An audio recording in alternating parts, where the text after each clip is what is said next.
Chapter 16: The Conquest of the Far West. So we begin with societies in the Far West, where there are a lot of Western Indian tribes.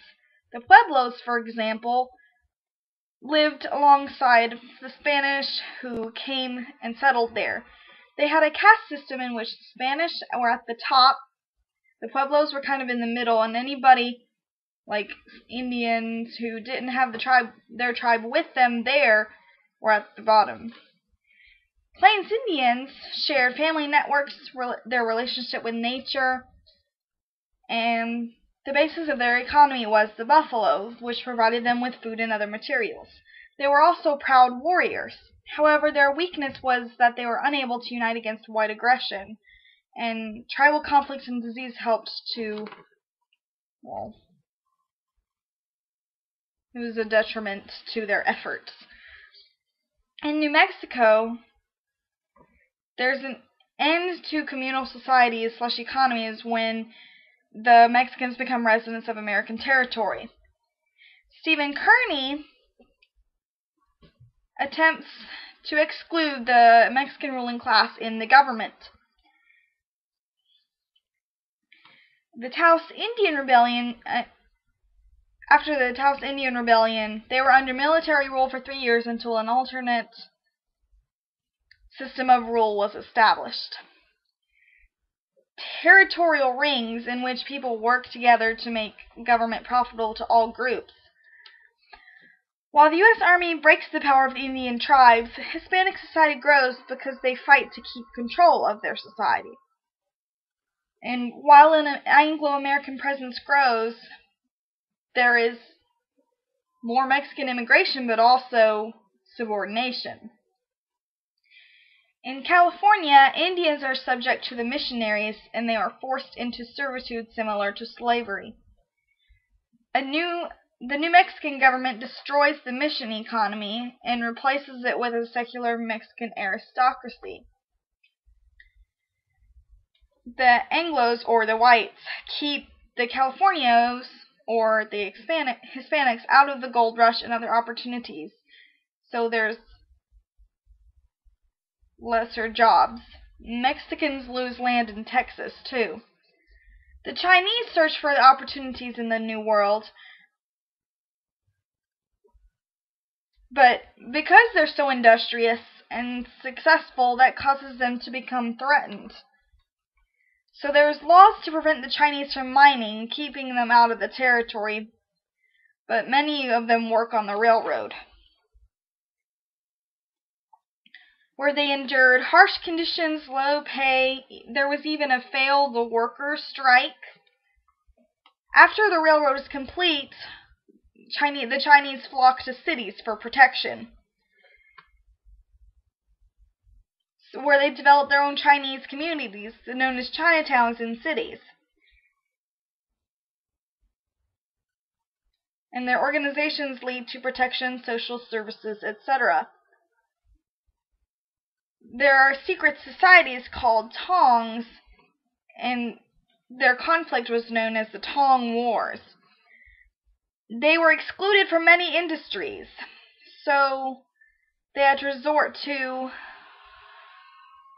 forming laundry services and prostitution.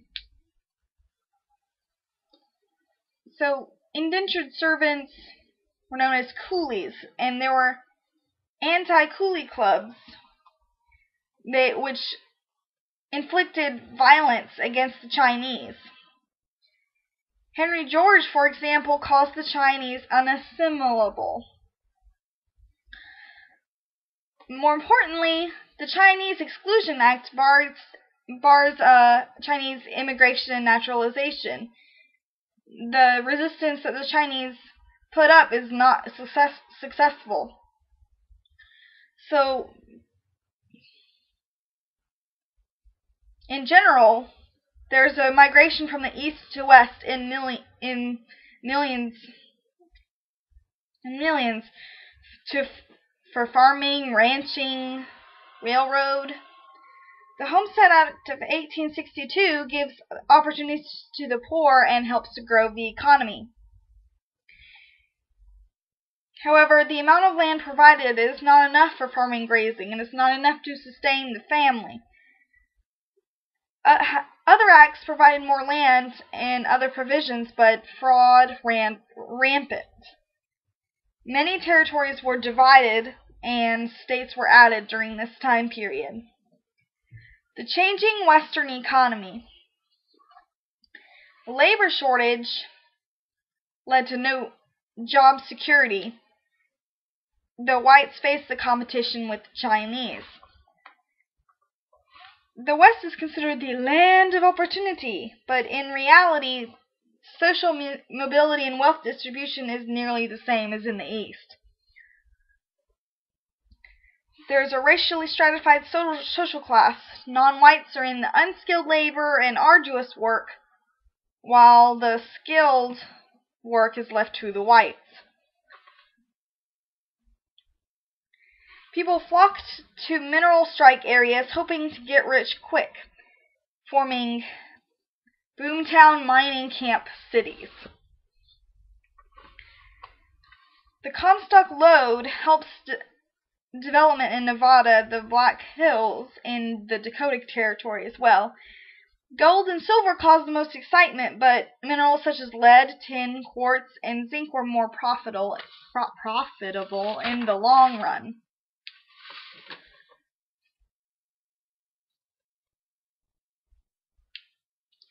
So in the boomtowns and in the mining industry, this attracted outlaws. So they had what were known as bonanza kings, and they led to the enforcement of laws through vigilante committees. In these communities, women were in charge of domestic tasks. They went to earn wages when money was needed, also prostitution. Mining was the most dangerous and arduous working environment.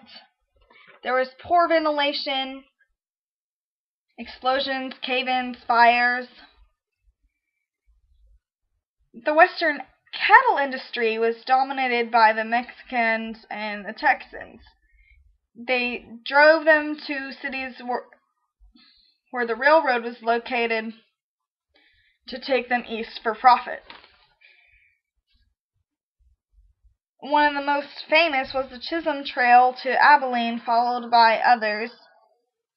However, because land was decreasing, they needed to find other areas. So they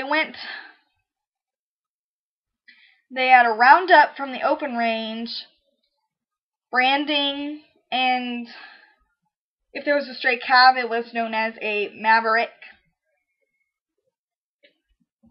However, as land continued to get settled, there was shrinking land because of railroads and farmers. Also, winters and summer devastate the plains. As ranching became more stationary, there were more women settling. And some states in the West even grant women's suffrage. They were the first to do so. The Romance of the West. The Rocky Mountain School of Painters has a reverence for the landscaping of the West. This leads to tourism in the West and such things as wilderness hotels.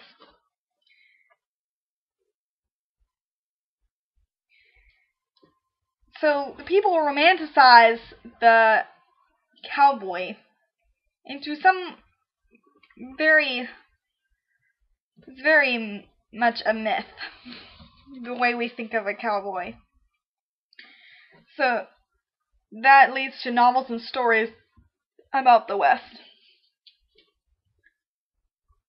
such as Owen Wistor's The Virginian. The Last Frontier, as it was called, had a stronger pull on people. More people wanted to come.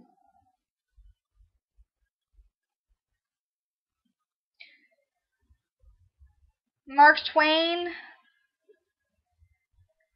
with the Mississippi Valley, artist Frederick Remington, Theodore Roosevelt promoted the idea that the West helps physical regeneration, winning of the West.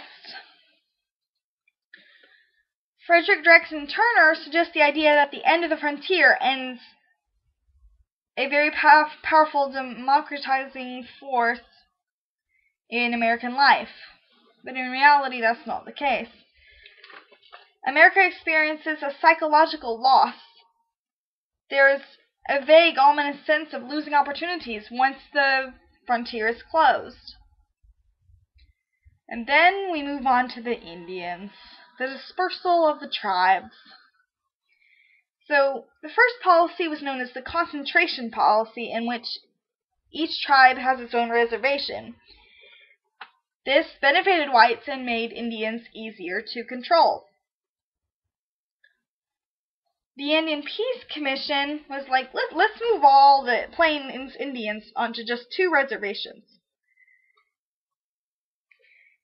But what was really in charge of it, the Bureau of Indian Affairs, had very poor management, so it did corruption, etc. So, furthermore, the whites kill off the buffalo, which is the life of the Plains Indians.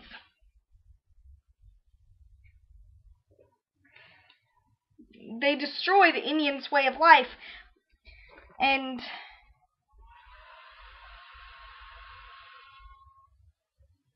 limited the land, hurting the buffalo populations.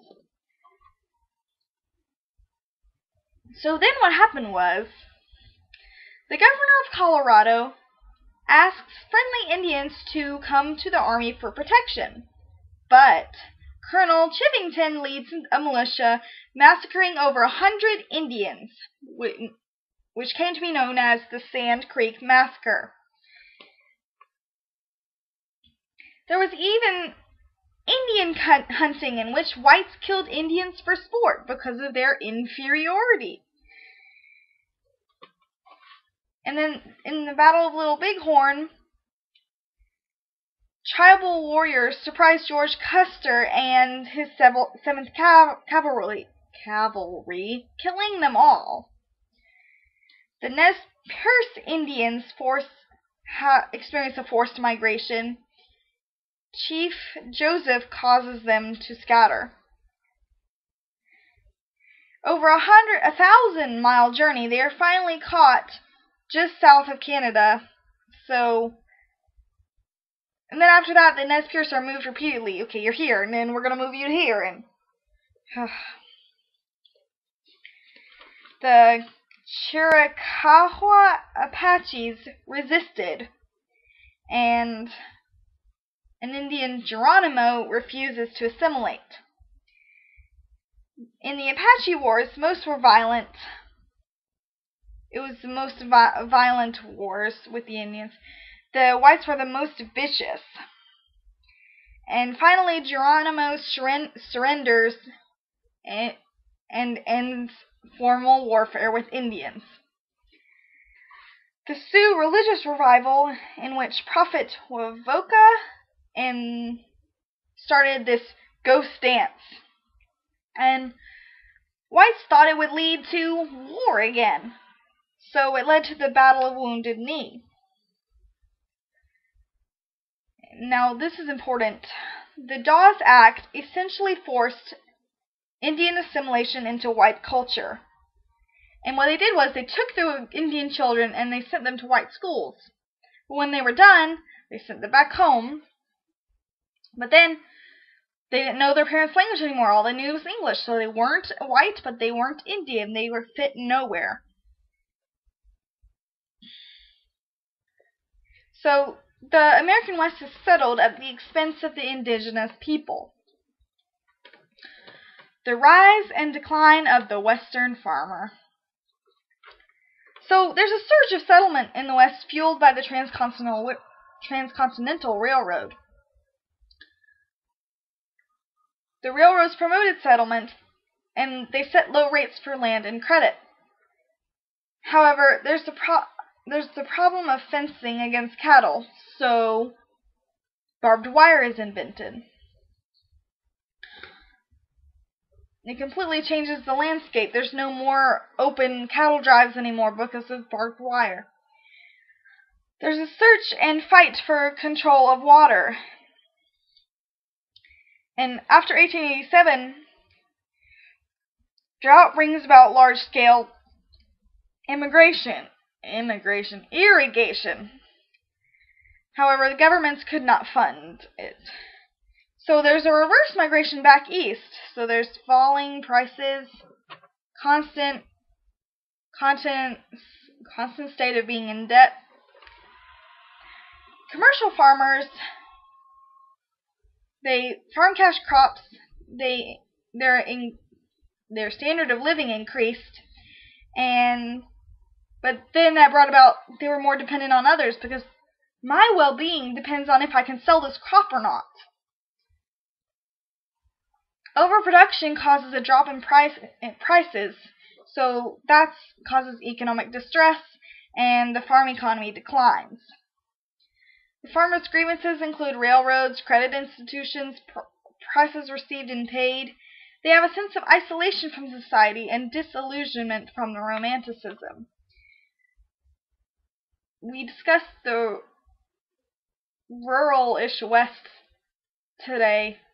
Next time we will be discussing more of the East and industrial society.